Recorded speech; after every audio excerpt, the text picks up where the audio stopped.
Hello. This is the third iteration. Well, technically this would be the fourth iteration of the Sunstruck tub. Before it used to have a shoe that would engage into the base. So you wouldn't have to level, you wouldn't have to do anything other than put the base down, secure it, and cut the hole in the floor. The downside was you used to have to cut a 24 or 20-inch strip because the waistline from the shoe would be below the floor.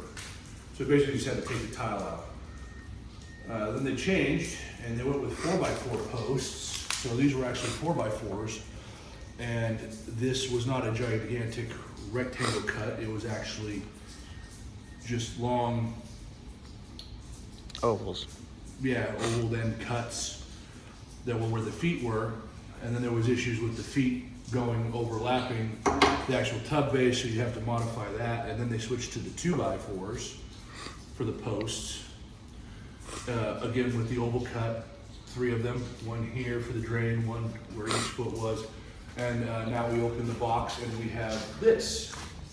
Now this is great, especially because the leveling procedure is much more simplified because they've actually got the feet so close, better than it has been.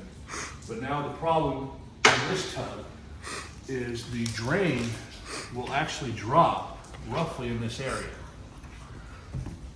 So for the T to go here, because the old oval cut would come right up to the rolled edge here and go back down. And you slam your T against the tub, that would put it right at the end. And so the problem now lies with this tub is we're going to have to modify the skirt. Now in any plumbing, or any plumber who's properly tooled, this is not difficult. It's an inconvenience, but it's not difficult.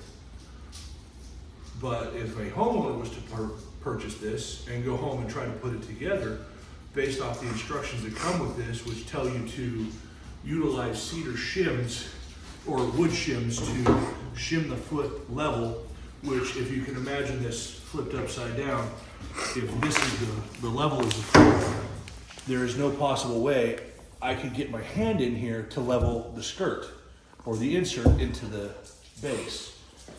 So what we did was we came up with, due to the variance being so drastic, smooth FRP. FRP handles compressions, high density plastic. It's not going to mold, rot, do anything under there. It's going to stand up just fine, and they're 16-inch thick. So we made 4x4 or 3x3 squares, and so what that allows us to do then is we take these, and especially because a sheet of FRP, a 4x8 sheet, the cost is nominal with the amount that you can utilize per tub, is then you take the shims and you rest them under the level until you can add enough where you don't have any give. And since we're doing a 16th inch a piece, this allows us to be very precise in the shimming, so then that way we're not creating issues for tub drainage. So like right here, we're fairly good.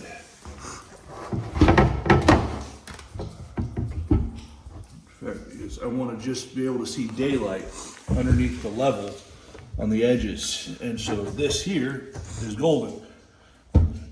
Whereas the tub that was before this type of cut, we had to use 8 shims in one spot, 4 in another, 12 in another. It would vary greatly. This is much more consistent. So on the other side, this is probably going to be roughly the same by the looks of it. 2 in 1, and I got a here and a here. Yeah. 2 in 1. So as far as the leveling of the tub or the factory set of the length of these legs, it's the best that it's been so far. But just within 3 months, I've seen, again, if you count the first version of this tub, 4 different tubs in a very short span of time, which is enough to drive any installer crazy. But, so now, since we've got you here, and I know where these are going, so then what I do is I mark my tub. Normally use a Sharpie, but since my feet here, I know what my shims are. So mark one shim,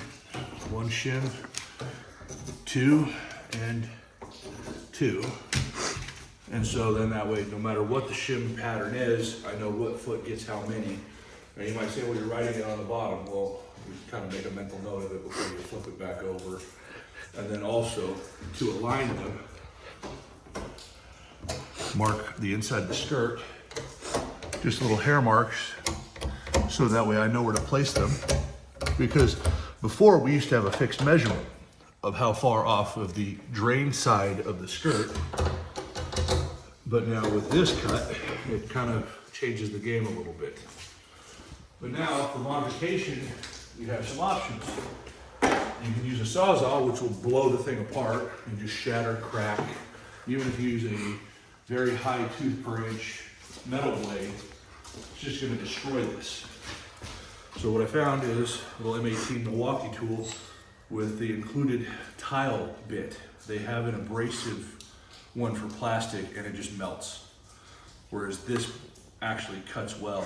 And I've cut many a tub hole through the tile with just the blade, and it's held up beautifully. Much longer than very expensive ones for larger angle grinders. And so, now I have to modify the skirt. So I know that my drain center is going to be in line here and come down, and this will be a fixed measurement. So this is roughly my center line here. And since the tub edge is right here, my T is going to rest right in this area. So that means my drop will be about 1/4 to 1/2 inch from the rolled edge. So then to now modify this base, what I find best is to go 1/4 inch past the rolled edge and just do a nice squared off cut, about 6 inches wide, 6 to 8 inches wide off a center.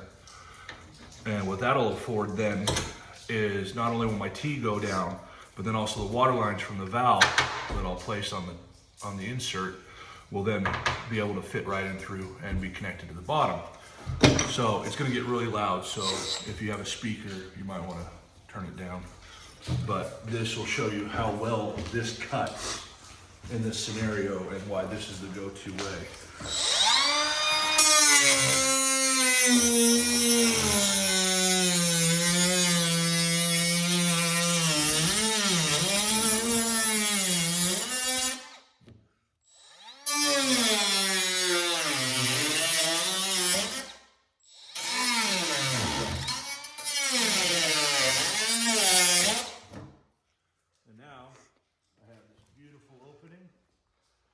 Plenty of room here, and always maintaining 1/4 inch back from that rolled edge maintains the structure, so that way I don't compromise this edge into then cracking, because these cuts, had this edge not be supported, could then potentially shoot off and create more issues down the road. But since I have that meat there of the fiberglass underneath that gel, I have not encountered any issues. Because this isn't the first one I've had to modify with these tubs. So pretty much that covers this portion of the install.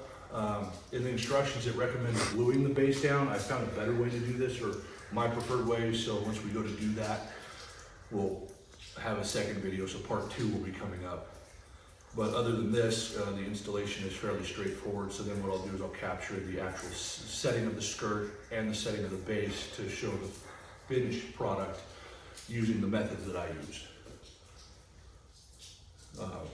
Yeah. Yep.